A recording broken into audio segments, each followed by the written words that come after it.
Welcome to the Chi for Two podcast. We're a group of Chi for Two embodiment coaches that look at pop culture with a Chi for Two lens. I'm Fred Shelton. I'm Carly Sackellares. I'm Cas Pryor.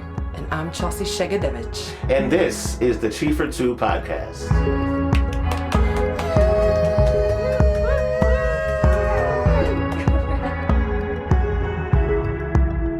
Chi for Two is a mindful embodiment method. Chi talks about the life force in and around the body. Chi is an Eastern term we borrowed, but just means energy in and around the body. And for two, calls attention to the two-person relationships that we have in our lives. Today we're talking about Sinners. Yes, the movie Sinners. Michael B. Jordan movie. Oh, yes. It's a lot to unpack there. Well, it opens with the two brothers, Smoke and Stack, played by Michael B. Jordan, returning to their hometown. They previously had worked in Chicago, apparently under Al Capone, and pulled this heist that enabled them to have a large sum of money. In order to come back to their hometown, they endeavored to open a juke joint of sorts. So the opening first 15 minutes or so is of them arriving. They find their younger cousin, Sammy. Mm-hmm. Yes. Mm-hmm. And he is very talented musically, and he is to be enlisted in performing at their club. And so, the first part of the movie just talks about why they are back and the recruiting of their family, as well as just raising awareness about their new club. Mm-hmm. And we're in the South, right? This is the South. Yes. Mississippi. Yes, indeed. And the first scene, well, actually, before that, they talk about Irish, Choctaw tribe, and then West African. That they have this word for a person who has exceptional musical talent, and that it can kind of bridge the gap between life and death. Like, they say all of this like really powerful stuff. And I think the West African name for that is griot. Is that correct? Mm-hmm. And so Sammy is kind of labeled as the griot. Mm-hmm. Yeah. And so I think that's important because in the first scene, we find out what happens to him, but we don't know yet. And he comes like all disheveled into his church service where his dad is the pastor, and he's holding very tightly to this guitar. But it's like just the, what do you call that, Chelsea? It's just the neck. The neck. The neck. Oh, that's fun. The neck. That is interesting. That is interesting for a lot of reasons for people who have seen it, and also because I just told Chelsea that I actually very interestingly have a neck phobia.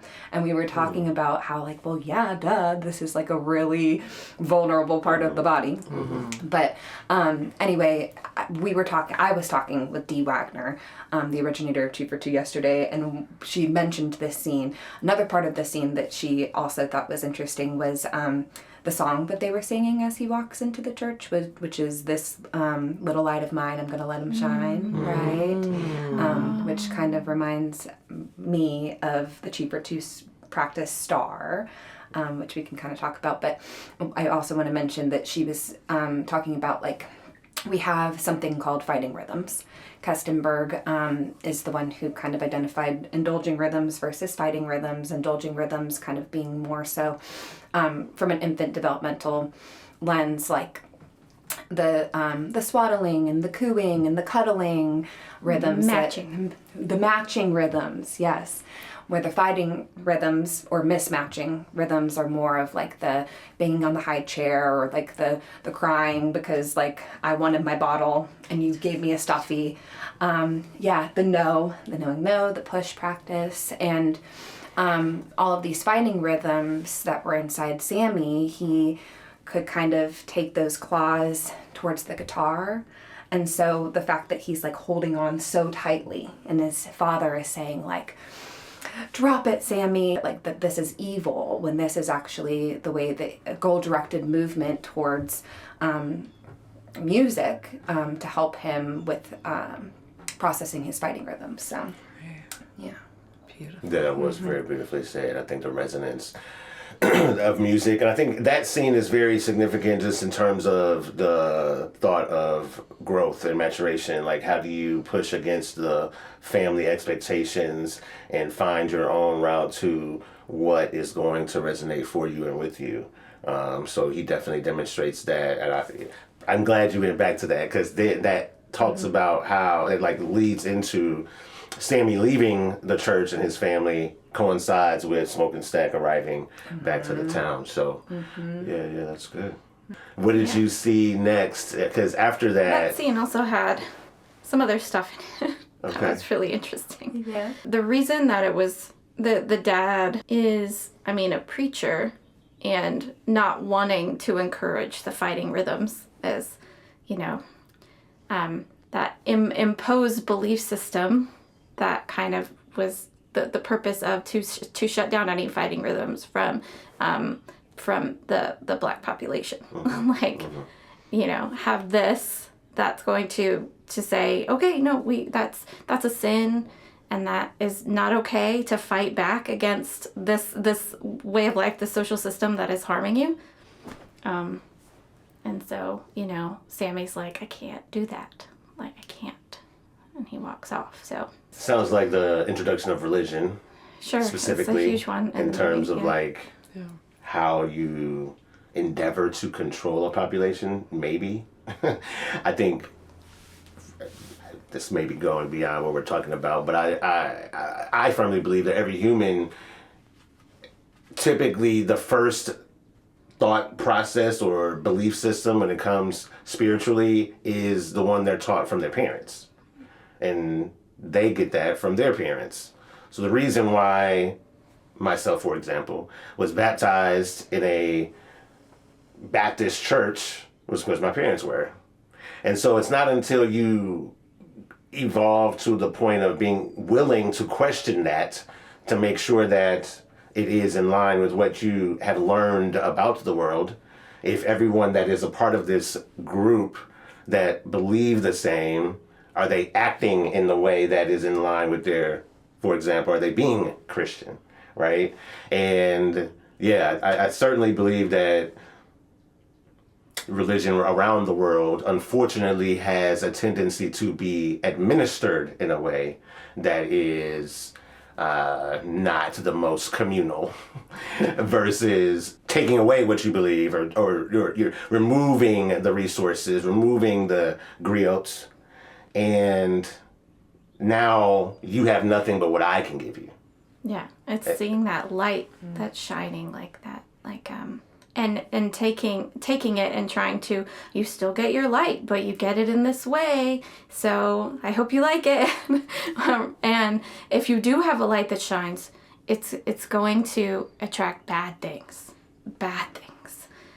and so yeah, it's just very sad. It is. That's just the heartbreaking part for me. I want everybody to be able to shine their light and not feel like they're afraid to do that. This is bringing me backwards, because I have some things to share about that, but it's kind of towards the end of the movie. I mean, it just is reminding me of when the vampires come, right? And one thing that you said, I didn't remember this, Cass, but what did the vampires say? They say love. Fellowship and love. Fellowship and love, right? Like this missionary work is kind of what it feels like, of we've come and we can bring you something that seems alluring, right? Like we're musicians too. And then when everything kind of goes to shit and pretty much everybody at the juke joint is turned into a vampire, them kind of all in a group singing a song together, kind of trying to lure the rest of the people out. And I read something, because I was doing some research after the movie, and I can't exactly remember what it said, but it's basically, I have to kill you in order for you to be saved, right? But literally, I'm going to kill you, you're going to turn into a vampire. And then also the part where I don't know if this is typical vampire lore, I don't know a lot about vampire lore, but the fact that when Remick, when he turns someone, can then kind of steal all of their memories and past experiences and all of that. And so it's like there were two people in particular that he was very wanting to go for, and it was Sammy and it was Annie, who is and I don't know if they mentioned the type of magic that she does. Does anyone remember that? It's referred to as hoodoo. So just for context, Smoke that you'll see in blue in the movie was formerly in a relationship with Annie, and then so upon the return, they were discussing the relationship. I believe that she lost a child of theirs, not she, but you know, they had a child that was on the way, and it didn't come. So anyway, they were kind of having that moment, and he was asking her to come back to into his life and help with the cooking of the grand opening of the club.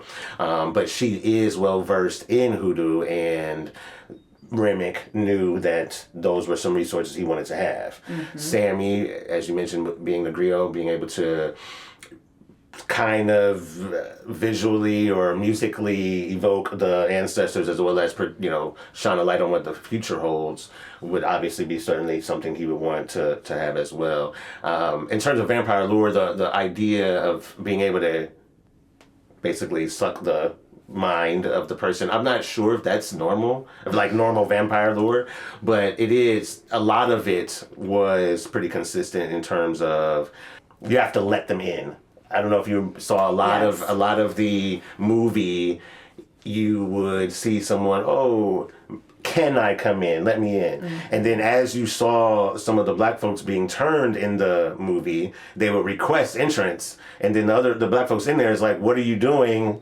And that was a clue for them to recognize, oh, he is now turned. Mm-hmm. We can't let them in. Mm-hmm. And so I think that was key. But Remick was the first person that we saw that was we were unsure about him in the beginning of the movie, because you'll see that he was running from what he says is the Choctaw, and he happens upon the home of a couple, and they're like, there are no Indians here.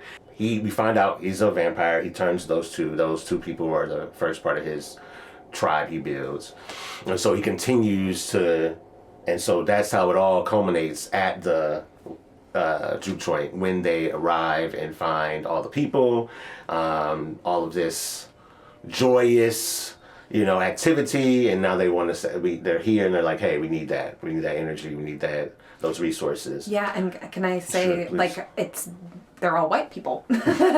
And so it's like, and it even kind of brings me back to, Delta Slim at the beginning of the movie was talking about his friend, and they were also musicians and were playing for these really rich white people, got all of this money, and Delta Slim is like, yeah, I drank all of the money, but I had this friend, and he had these dreams and aspirations to go travel and create his church and all this stuff. And then at the train station, it's like someone accuses him of doing something and he gets lynched right there. And this idea of we were talking about not supporting black people, but being entertained by black culture or wanting to steal things from black culture. So that kind of, these white people who are like, oh, this juke joint seems fun. And then there's obviously Mary, and we can kind of get into that, who she's white as well, but she's part of the family. So they let her in. And I just kind of wanted to add that piece too. She said her dad was half black. Yes. So but I love when Sammy turns and asks her, like, what are you? And she's like, I'm a human being. and he's like, I meant, and she's like, I know what you meant, But yeah, there's so much to that. Mm-hmm. Delta Slim wasn't just traveling and singing for a bunch of rich white people. He was like the police had arrested him for vagrancy and were using him to play music. So that, I guess, presumably, I'm surprised they got to keep any of the money at all. I think one of the things I struggle with this masterpiece of a film is that because continues to remind us of the same issue that we've been experiencing for a long time, right? I think one of the conversations at the Black meetings is that we're tired of movies that are all about slavery or some sort of Black trauma, right? And I juxtapose that position with the incredible way that Coogler and Jordan and everyone involved put this project together. And so here we are with another depiction of, another story, another way to tell about the plight of Black people in this country. If you look at it as just that, one of the things that is very interesting is the use of, not the use, but the implementation of the Irish in the story. Mm-hmm. Because if you look at the history of this country, there were different paths of servitude. And you had the indentured servants, the indentured service that were Irish, and then you had the individuals that were a part of chattel slavery from West Africa and the diaspora that were also slaves. Now, you didn't have, there wasn't much of a difference in the beginning between these two individuals. When we, as a country, began to develop this concept based on complexion, then it was we'll slowly piecemeal some rights for you guys, and then, we all know how Black people were treated, right? So with all that being said, I appreciate Remick was Irish, and so he was able to pull on some of the historical mistreatment of his community. However, due to his, the story never says explicitly or directly that the first vampire was white, right? And so maybe they were, maybe they weren't. But in my thought of it, it was. And so then they got the Irish, and then the Irish went to go recruit the Black folks, right? And a part of a review I saw recently was the juxtaposition of the movie next to history in terms of the extraction of resources. We see the Chinese Americans in the movie that owned a pharmacy, I believe, or some sort of store, a grocery store that was in the community where Black folks resided. And that absolutely reflects what has gone on for the last 25 to 45 years in this country. You'll see a lot of the beauty supply stores and a lot of the things that are not necessarily specific to the African Americans in this country, but could be considered that, are owned by Chinese Americans, right? So you have the Tulsas and the St. Louises and all these cities that were destroyed because they had one street of Black ownership, Black entrepreneurship, Black vibrancy. And so, I wouldn't necessarily say that the juke joint represented that, but it's certainly, in one movie, we had the establishment and the purchase of a building by two Black men and its destruction by the end, right? And so I feel like that's pertinent to the story as well. Yeah. The Chinese American family is interesting. So they had a white side of the street and a Black side of the street. And the Chinese family was able to have a store on each side because they're not one or the other. Mm-hmm. So you see, you follow their daughter Lisa walking to the other side of the street, hearing the white people complain about how they used to have their own part of town, and now they just have the side of the street. So they have to see. Mm-hmm. Mm-hmm. Yeah, breathe the same air, right? So yeah. I don't know. I think there's a lot of cheaper too in the movie, just in terms of the push and the pull, the power dynamics. The duality, yes, absolutely. Black-white thinking and its problems, not just in terms of black skin, white skin, and all of that, but also good and evil. Right. Fighting rhythms versus the indulging rhythms. Being able to do the alternate shoulder rolls and understand that we can hold both things within us. That we are not one thing or the other thing, we are many things. And that when we can embody the fighting rhythms and the indulging rhythms, we can be more of a whole person and shine our light. That's what Sammy's trying to do in this world. And so we have twins to depict that as well. I was just going to It's say really that. cool. Yeah. And I, you know, not to get off topic, but I thought what was great for me, and maybe just as a person who looks like dominant culture, a good thing for me to see and experience is the subtle or really obvious suspense in the movie, even long before the vampires came, that every second something might happen. Something might happen, and you don't know what it is, but something is probably going to happen. And Smoke and Stack are always like, there has to be two of them to watch each other's back, to see all around what shit is coming next at them, because it will be coming at them. It's interesting, you know, all of that.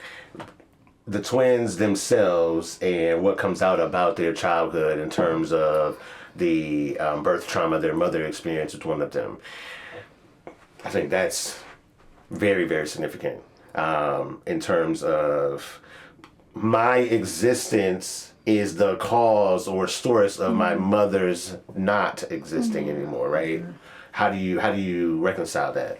Then it was their father that blamed one of them for his losing of his wife. Then he was not able to, he didn't have his Shiva-2 coach to help him with all of that trauma. And so he then lashed out at his children and abused them. And so then Smoke shot the father in protection of Stack. So now you guys grow up as twins with all this trauma with no parents. And so then you get involved in all of the stuff we mentioned before, and now, you know, we're here. But the parental aspect of things, I think, is huge. Who do you push into at that point? Can I say, I was thinking about this on the way here, actually. I see it in this perspective, and you guys tell me what you think. Because Stack was the one who Dad directed most of his fighting rhythms towards, I think that it actually created a parent-child dynamic between Smoke and Stack to some extent. And I was thinking about that in terms of the very end of the movie, where Stack has been turned into a vampire, and Smoke has to make the decision, do I kill my brother to save him from this life of vampireness, or do I let him go and let him be free? And he decides kind of to let him be free. But there were a lot of times in the movie, and I kind of think a theme throughout the movie was Smoke saying to Stack, like, I've always been there to protect you. I've always been here for you. Kind of, I think he in some ways turned into the father figure. That was my perspective, but I'm curious if anyone has any thoughts about that. That makes a lot of sense. Yeah. And it's shown throughout the movie. Yeah, he took it upon himself to kind of be the leader of sorts and kind of look out for him. And it is unfortunate that as peers, as siblings, there is that kind of took place. They were twins, and that took place. You know, I think those of us that come from large families, the older siblings typically become parentified. And so certainly not the dynamic that we would espouse in terms of knowing how the power dynamics work within families and so forth. So part of me is uncertain how they could have avoided it, though. There's no mention of aunts, uncles, you know. And well, actually there is, because Sammy's parents... Mary's mom, Brady's them. Yes, thank you. Well, Mary's not related to them, right? No, but their mom, but they did have a mother figure. Yes, I got you. So maybe she was. But I think culturally, probably more of a taking care of the mother and trying to go ahead of her, and not so much being able to push into her. Right. Exactly. Well, I know we mentioned this in our first podcast, but just to kind of reiterate, Cass, you are a twin. Yeah. My mom is a twin. Your sisters are twins, plus you also have other twins in your family. Yeah, twin aunts, and one of those aunts has twin grandchildren. So Lots of twins. What about you, Chelsea? I know a ton of twins. You know a ton of twins. That's about it. Okay. No twins in my family. But I just think it's so interesting. We talk about sometimes, like, it's interesting that, like, twin people sometimes get drawn to Chi for two. This is something I'm going to bring in from my mom's experience that kind of was making me think of the movie as well. So my mom was the younger one of the twins. And so when she was born, she was actually too tiny. So she had to be in the incubator for a couple of weeks while her sister got to go home and bond with her mom. And, it's like you share this womb space and all of a sudden you're ripped away from your twin and put in this machine. And so when she returned home, there were a lot of fighting rhythms that she had from not getting that ideal birthing experience of being able to bond with your caregivers. And so she would cry all the time. But her sister, who had kind of gotten that experience of connecting with their mother, was the easy twin. And so we as a society for a long, long, long time have been taught to be scared of the fighting rhythms. And so my grandmother, this wasn't intentional, but subconsciously would go towards, my mom would be the one crying and who needed the attunement, but she would go towards my mom's sister because it was easier to interact with the indulging rhythms than with the fighting rhythms. No, I was the one that cried too. You were like the one your that mom. cried too, Yeah, So- my sister slept a lot. But I think we both did not. I mean, I think we both had to be in an incubator for a little bit. But my sister, I think sometimes when you have a close relationship, I mean, it happens a lot in romantic relationships too. That there's one person that is more in shutdown and another one in fight flight. So, and it can flip flop. But my sister slept a lot and I cried all the time. And I assume my mom went to my sister. I just want to say for anyone who might be listening and wondering how we could possibly know, we're not hating on our Yes. parents or grandparents. I mean, my mom came from a lot of stuff and some horrible upbringing. When she should have been raised to learn how to take care of herself, she was raised to learn to just hate herself utterly. So, so I have a lot of compassion for my mom. She doesn't need it, but that helps me understand multi-generational trauma. Mm-hmm. She did not get what she needed from her parents. Her parents didn't get what they needed. Her grandparents didn't get, like, all the way back. So it's a long line of pain and trauma that is passed down. My mom was able to do better for us than she got.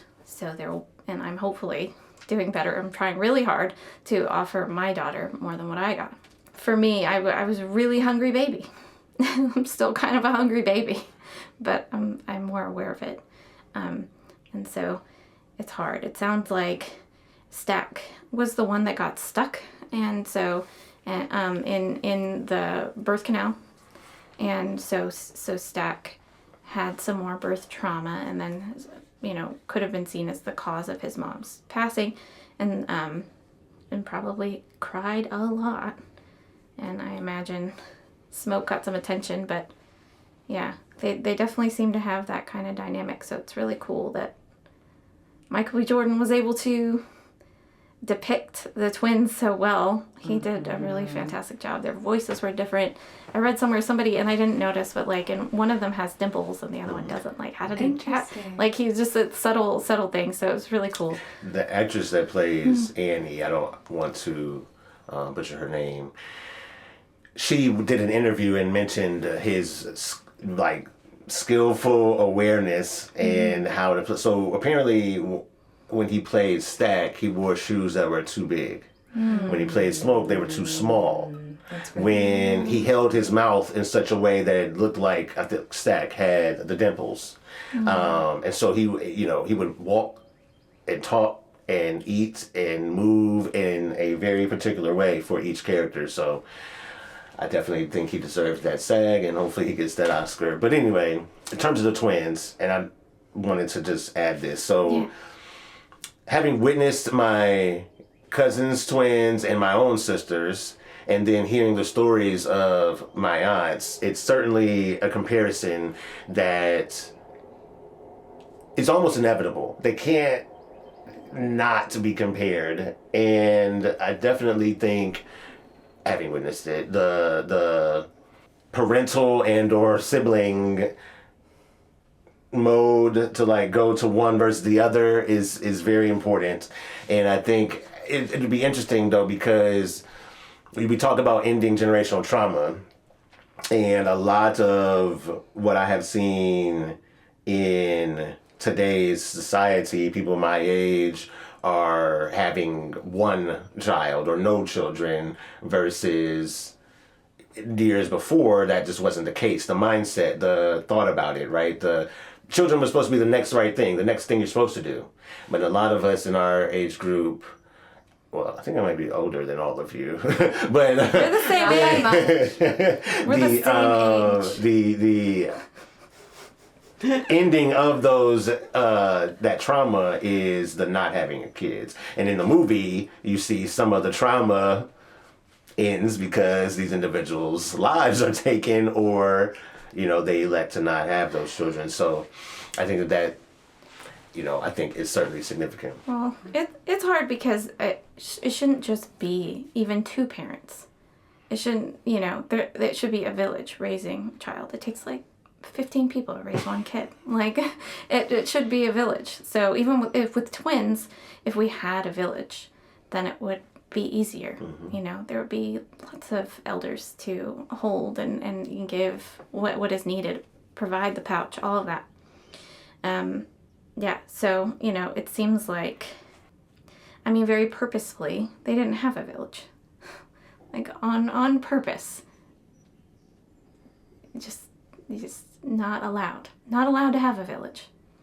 Yeah, it just, it speaks to what I was saying, just the historical, like, oh no, they're building a village, let's take it away, let's destroy it. So no, you're very, very keen to point that out. I don't know, I think Sinners does a good job of making us think and seeing what our reality is in maybe a different way. I can appreciate the vampire aspect of things because it's not just the reality. If you ever watch a movie called Rosewood, it is placed in the same time period. It is not the best depiction of history, and you get the actual racism and violence versus the vampires of it all, right? So I think that is it's a good somewhat breath of fresh air to like not to make it a real depiction. Yeah. Vampires are real, right? So if nothing else, I think that helps at least me in terms of viewing the film, enjoying it, watching it, and seeing how things unfold. Yeah, I like vampire stuff. Me and my partner Daniel, we're like, he's always liked vampire stuff. So it was really interesting seeing it because a lot of the vampire stuff out there is so white. And like, I guess I'm coming from like Anne Rice and stuff. I grew up with that kind of stuff. Interview of the Vampire and all that. And then most recently, I think Nosferatu came out, that Robert Eggers movie. And that one deals a whole lot with the gender trauma. So like it's really sexual abuse and women having to take care of men's big feelings, that kind of thing. So seeing it in this way is really great. Ultimately it's the vampire is like the fighting rhythms, and any woman that is like at the door, the vampire's like, hey, let me in. Any woman that's in the story that's saying, well, okay, is uninitiated. So she's like, she doesn't have those boundaries yet. So the devil or the vampire comes in and then eventually she becomes able to have boundaries. She learns from some suffering, but learns, and that's just symbolic of the fighting rhythm. So it's so often depicted as masculine and feminine. We're trying in Chief or Two to move away from that. Mm-hmm. And it's just fighting rhythms and indulging rhythms. So the devil, the vampire fighting rhythms. And if there's a woman or an oppressed group of people. It's it's not that. Like it's about embodying the fighting rhythms. But I really appreciate this depiction of vampires. Yeah. Yeah. I don't mean to put you on the spot, Chelsea, but there's so much music in this movie. Oh my gosh! And Chelsea here, I mean, you have always told us that we can be musicians by just playing music, but you are a musician.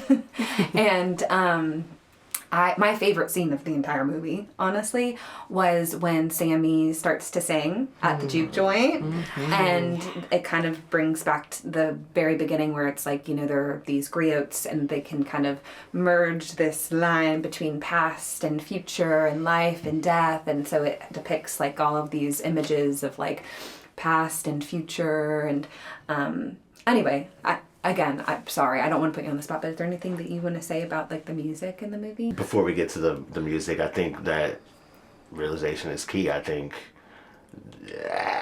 oftentimes I find myself having to make clear that I'm not a spokesperson.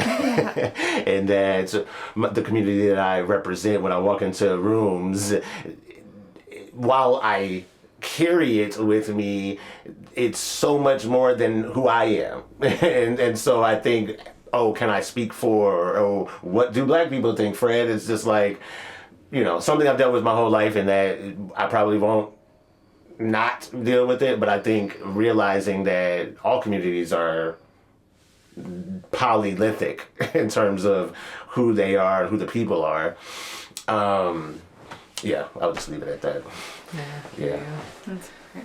Yeah, I was just thinking about how so many people have, through all the trauma and all the stuff they've gone through, they find their voice in like black people in cotton fields singing blues from like inspired from their African songs, but keeping each other alive and keeping each other's spirits lifted through the voice and being able to sing together is so powerful. And let's just hear. Blues wasn't forced on us like that religion. So we brought this with us from home. I love that blues wasn't forced on us like religion.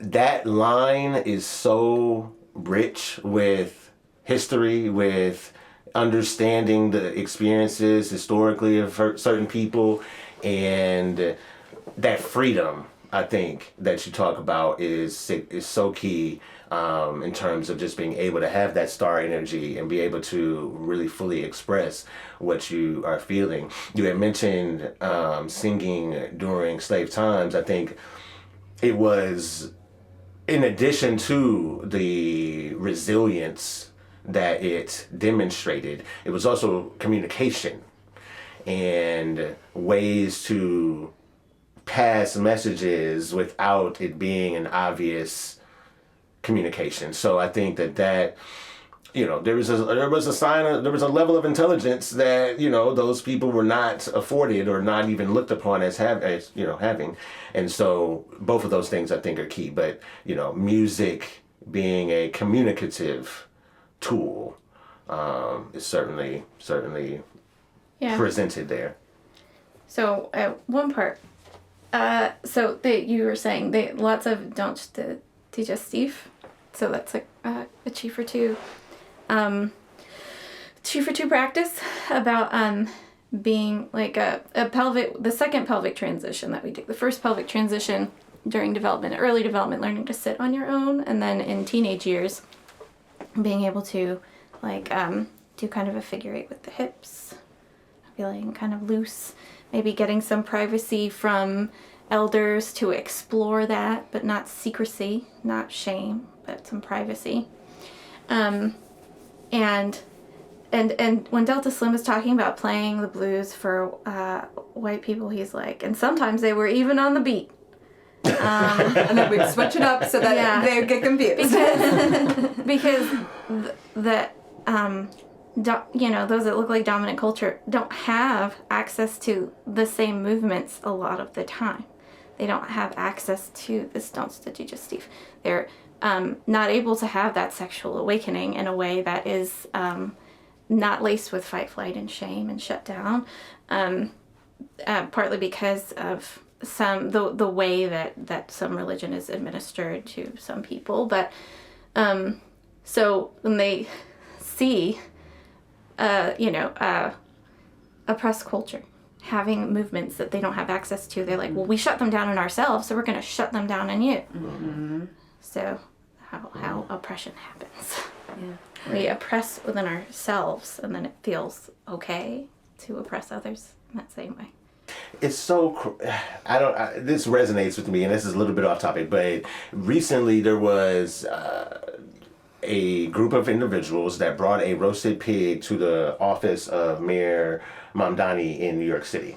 He's currently observing Ramadan as of his religion, and the thought, what the pundit was saying was, it's interesting that you all thought that you were going to be affecting him in some way.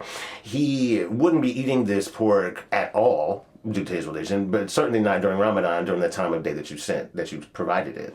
And so there's an element in this country that recognizes that if they were, for example, Islamic, then they would be pushing themselves on others, but they don't realize that a part of the major tenets of particularly Islam and Judaism, from what I understand, is that they allow folks to come to them, and they would never force, those two religions would never force their religion, the belief system, on other people. And so I think it's key to point out the fact that there's just a different mindset and approach to when it comes to humanity. A lot of individuals feel like, I have to stop you from pushing what I don't want onto me, when they know that they would be doing it if they had that position. Others are like, let me be me. What I'm doing doesn't affect you. It's like, no, you can't do that. So you can't put on those clothes and read to those people, because what we think you look like underneath those clothes, and because these are children, like, I don't know. It's just kind of ridiculous, yeah. Right? So, I mean, it's multi-generational trauma patterning from colonialism. Like, everybody is harmed. Everyone. All of it, yeah. Everyone. Yeah. Both sides. Everybody. So how do we heal through all of this shit? Sign up for Tree for Two embodiment coaching. Yeah. But no, in real life, I think it is a matter of having somebody there to catch some of your feelings. The fighting rhythms. When you're not, when you have a peer or a spouse, a sibling that's on your side, being able to not direct it this way, but direct it this way. When it comes to the race things, I don't know if there's going to be healing that can take place, but I think that maybe there's space for a better understanding, but you have to have people that are willing to be open about learning, and yeah. It's very hopeless sounding. It makes sense. The race things are, that's been my whole life. It was many generations to get to where we are. It will take many generations to do this healing. Absolutely. I think it's that it's so hard. So maybe some sound expression, screaming, flinging goo, and having it caught by a coach, the fighting rhythms, and it might be possible to have some sway, and some sense of the left brain and right brain, the right brain timelessness that it is happening, that things are moving, and then some more screaming and push and patty cake and flinging goo about it's taking too long, it's taking too fucking long, and people are getting hurt so much, and it's awful. But if we have people who are able to catch the fighting rhythms without themselves going into fight flight, then we can work that through and have more movement available in play dance, and not be oppressing others and biting and snapping and projecting and doing things like focus it at an elder and and not even with a whole lot of words all the time. It's about the movement. It's about getting the movement and the chemistry through the body. That's an excellent way to end. Yeah. It's beautiful, guys. Thank you very much, guys. Wow, you're all amazing. My name is Fred Shelton, and I can be found on Instagram at ATL Body Movement Coach. You can also reach out to me via the chieffor2.com website as well. I am Carly Sackellares. I'm also on the chieffor2.com website and have my own website as well, carlysackellares.com. And I'm Cas Pryor. I'm available on the Chief for 2 website. I'm also on Instagram, Repattern with Cassandra. I'm Chelsea Szegidewicz. You can find my sound healing work at soundmeetsbody.com or on Instagram, soundmeetsbody. If you have any questions or you're interested in Chief for 2 coaching, you can reach us at chieffor2.com. Thank you so much for listening. Yes, thank you so I feel like much. doing some drumming. Does anybody Till want to do next some drumming? time. Let's do some drumming.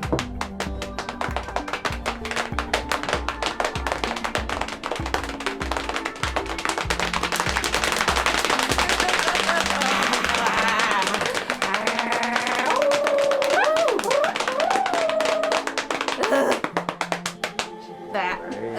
Should we finish with our... Oh, yes. Push into each other, strengthen our social engagement system functioning. So glad y'all are on my side. So glad you're on my side. Yeah.